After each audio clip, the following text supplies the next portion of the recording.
What's up, guys? So, got me this little portable recorder. Been traveling a lot doing camps, and there's actually a suggestion of Roper that I just hop on the mic or I record an audio file and just kind of brain dump every now and then, which I'll get a bunch of random things, and I'm like, man, I need to sit down and talk about that, and then one other thing will happen, this, that, and the other. So I'm trying to make an effort to, if I'm driving long distance, which I don't normally do on camps, or I just got some downtime and just want to dump some stuff out to audio file and then just throw it up on the podcast and put it on wax. So I think I'm just going to call my individual brain dump whatever's the wax, and that'll be it. But one of the big things I've been kind of thinking about recently, and it's something I did during our freestyle season this year. We obviously have a little bit smaller numbers for freestyle. There's just those folk style only kids that we lose a little bit. I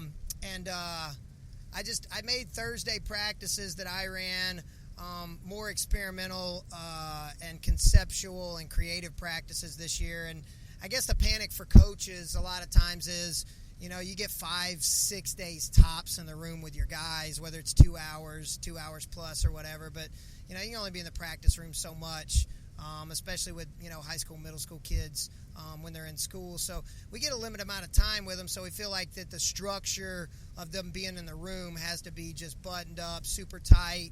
We're progressing from this technique to the next technique and just cramming a bunch of stuff in. And there's just not a lot of time for those kids to explore and experiment and things like that on their own. And whether we like it or not, there's only going to be that core of your kids, whether it's your high school or club team or whatever, that are going to come in and put in extra time on their own, whether it's with a private lesson or just, coming in an hour before practice and sparring and rolling around with other kids. So that's kind of not the world we're living in as a whole, but I want everybody in our club to be those kids, to be, be able to experience that creative process. So I've been really big on our kids this year about creativity and being really creative in a sense of the way they view position, the way they view training, anything. So Thursdays have been kind of a conceptual thing for us. And, I've really hammered home the guys that are embodying that at a college level, at a senior level. Guys like Askren that thought outside the box, even guys like Dake that didn't really wrestle by the normal standards. And then obviously Yanni's one of those guys out there. But it's a lot of things, right? It's flexibility. It's getting into different positions that most people aren't strong in. And some of that's a knack, right? Some of that, wrestlers just have a good feel for an unorthodox position. And I remember a story a while back, whether it was in a book or interview or something that Gable was talking about. He's like, we got this recruit, and he came in the room and he kept doing this stuff over and over. And I kept telling this kid, it's bad technique, it's bad technique, it's bad technique. And then he starts using it on some of the better guys in the room. And he's like, I started telling him that's good technique, that's good technique. So one thing I've kept our kids focused on and not shying away from is thinking outside the box and being creative. And they can take any position, any concept, anything in the practice room and make it a strength, and make it a strength. And there's guys that have been, in different sports that have taken unorthodox concepts and positions and made them their strengths. And I've seen a ton of growth, and that was the goal. The goal was growth, right? Because if the kids come in the room every day for 2 hours and you run a buttoned-up whistle drill practice every time they're in there, they're pretty much turned into robots. Now, they're getting the purposeful work in. They're feeling the positions. They're getting ran through a gauntlet of technical positions, but they don't ever have time to sit and decompress and evaluate and process outside of pressure, I would guess. And by pressure, I mean the pressure to get to the next position, the pressure to get the most drills in or whatever. And there's different goals for different practices. But our Thursday practices that I tried to do this year were just conceptual stuff, whether it's a position and an action their partner's given them, and then just let them run from there. So it could be an inside tie on my opposite lead leg and an outside tie on my lead leg side. Partner's pushing into me. Get to your best stuff. And my initial goal was to make the guys think and be creative and evaluate and kind of coach themselves. But what it did to me is I didn't get so caught up in the pace and the actual running of the practice. And if you just walked in off the street and were watching one of those practices, you'd be like, what are these guys doing? Like, they're just kind of, it's a low key, they're talking a good bit, they're conversing, they're not drilling super hard. But what a kind of, I don't want to say epiphany, but what a byproduct out of that came from me on my side is I got to sit back and watch how my different athletes thought, how my different athletes processed, and how they actually problem solved. And that led me to a couple things that I really didn't think a lot about until we realized our youngest son was dyslexic, and we didn't even find out until his freshman year in high school, is that he processed different, just 100%. He had to out of survival, because of a deficiency. And a lot of times we find ingenuity or innovation out of necessity, right? But what this did to me is it gave me a different perspective of how kids operate and process, and that helped my coaching. So I could sit back and watch how one kid would do something more physically in a position, and then I would watch another kid do it more verbally and talking to his partner. Or I would have a kid wanting to do it with more feel, and a partner really, really giving him a match-like feel, versus a kid that wanted to reverse engineer. He wanted to get to the end point and then reverse engineer his way back. So that kind of opened my brain up to a lot of things. One, I have to understand, and I did at one level, but it really didn't open my brain up to, man, every kid in this room processes different. Now, there's those core things that we're always going to do in the practice room, in the mat room, and I get it. But being able to realize and recognize and understand immediately or after a couple practices how a kid processes, I think is paramount, and it's huge for the ability to coach and coach to scale, because there's no fast track, right? It's time and position, it's purposeful work, it's all those things. But if I spend an entire practice just hammering a kid to death because he can't get his left hand across to the far leg to reach and finish a single leg, and I'm just verbalizing it or showing it different, or it's not resonating with them, it's not that kid's fault. It's my fault. It's my fault as the coach. It's my fault as the coach that, hey, I don't recognize how this kid processes and give him the ability or the parameters to process quickly. And that can be a fast track. You know what I'm saying? Because I'm not wasting a whole practice, A, getting frustrated with the kid, B, the kid wanting to punch me in the face. All right? We eliminate both of those. I recognize how the kid processes or what he processes quicker, and that's what I gravitate to. And maybe I teach it one way, but then I know I got to drop by 3 other kids because they're not going to get it as clean as the rest. And this isn't, hey, this kid's been wrestling for 10 years versus this kid's first practice. I got kids I've been coaching for over a decade, and they process different.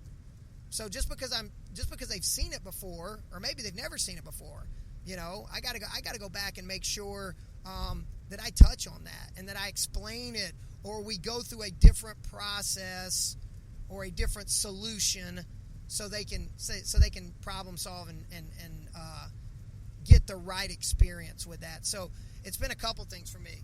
It's been problem solving.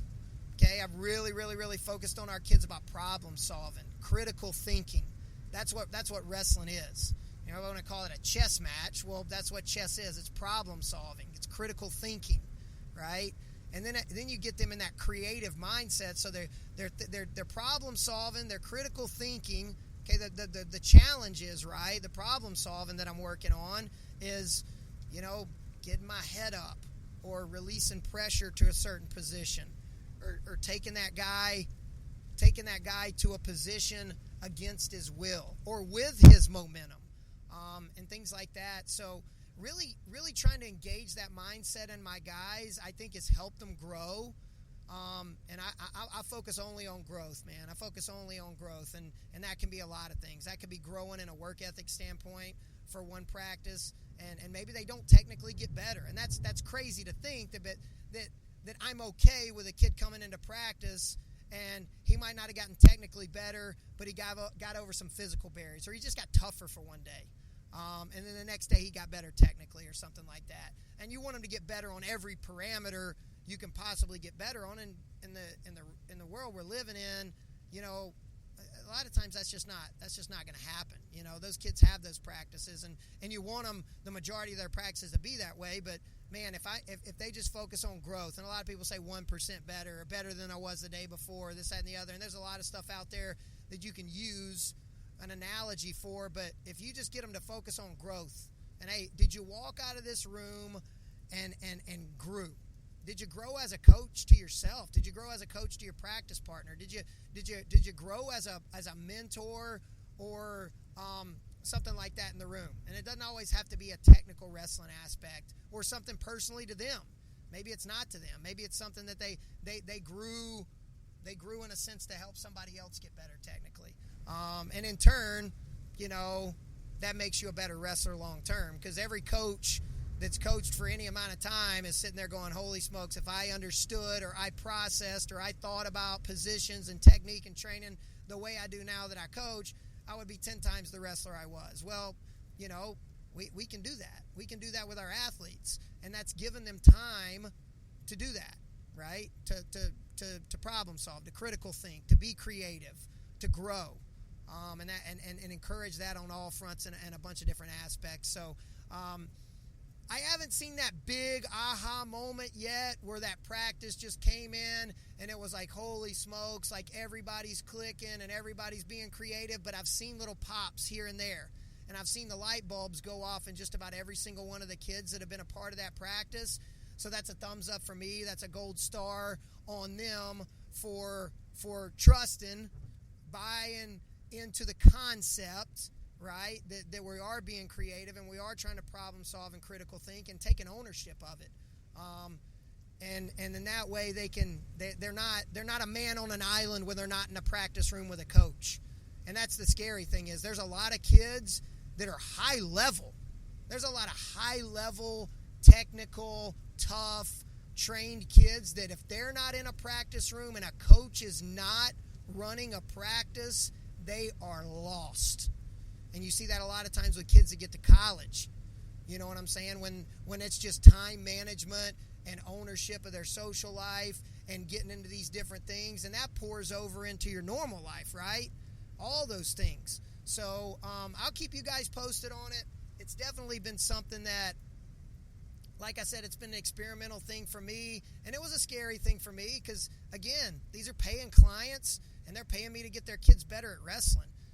But the good thing for us is we have such a high trust level with our parents and our athletes that we've created that environment, and it's been great. It's been great. But again, if it's not encouraging growth, if it's not encouraging all these progressive, positive things that the athletes are expecting to come get out of the place that they're training at, then that's a problem. And they're not coming to just get better at wrestling and win wrestling matches. We're far beyond that with our culture and the way we view things. But the culmination of everything they're trying to do is, we're trying to win wrestling matches at the end of the day. But we're not focusing on winning wrestling matches. We're focusing on growth. Okay? And that's one thing that I want to kind of drop out there. And man, the coolest thing was. And I guess this is a, pound my chest kind of moment, is I heard John Smith talking to kids about being creative at the Wabash camp. So me and Riley Lefevre did the first day. Actually, Doug Welch did the first day. Me and Riley Lefevre did the second day. And then John Smith, Colott, and Brands did the third day, which was amazing because I just showed up and I was a camper. I stayed an extra day, and I was a camper for a whole day. And I got in each one of their groups for the rotation, and I just followed them around, filmed, asked a ton of questions, and I was just a student for a day. And one thing I heard John Smith talking about, he talked about, not for a long period of time, but he talked about creativity, and he talked about being creative in their wrestling styles and how many different styles of wrestling of kids he coached. Man, and it was just good validation of, you hear one of the goats of our sport talking about something that I'm trying to embody in our kids. It just kind of it's important to get around those higher level guys and hear what they say and try to understand myself what they're thinking and how they're implementing, so I can take that back to my athletes. And I'm sure if John Smith is doing it in his room and doing it with his athletes, is something that I want to at least look into that might apply to my guys. So, him speaking a little bit on creativity kind of further reinforced what I was already seeing with our guys. And no, I can't come into the practice room 5 days a week and just say, hey, here's the concept for the day, because we aren't going to get the single leg positions that we need to work on, and we aren't going to get off our belly on bottom and get our knees up under us and get our back straight and get the weight off our hands. So, the technical aspect of the practice and the repetitive positions that we're going to continue to get to improve, that's gonna happen. But taking a sidestep every now and then, and maybe we don't do it year round. Maybe there's too much work that we got to get done technically. But I'll tell you, I like the growth that I saw, and I'm going to try to implement it.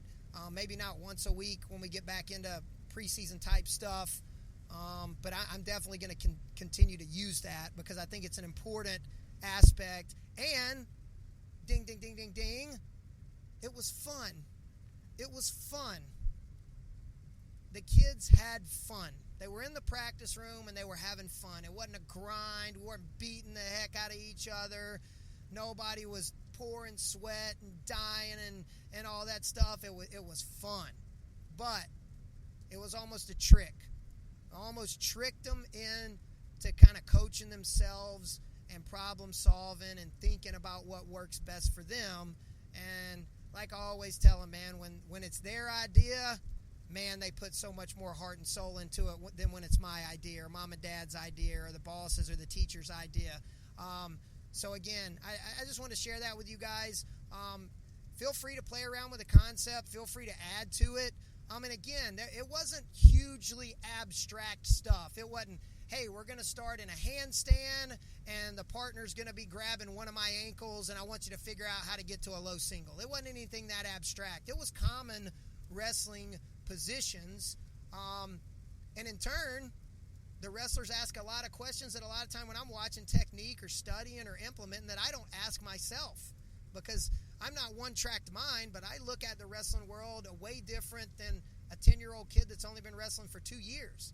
But you'd be surprised how those younger guys, their creative mindsets and the way they view things can spark a question or spark a solution that I've never thought before in my life. And that's one of the beautiful things when I get to travel around and do camps, is I get to hear what coaches say. I get to hear terminologies. Maybe they're using a term like I'm talking about a kid, just getting to that kind of forced roll Peterson position, and I'm talking about put your hand on your thigh, scoop the leg, get your hand on your thigh, and another coach calls it a leg half, and it just makes sense.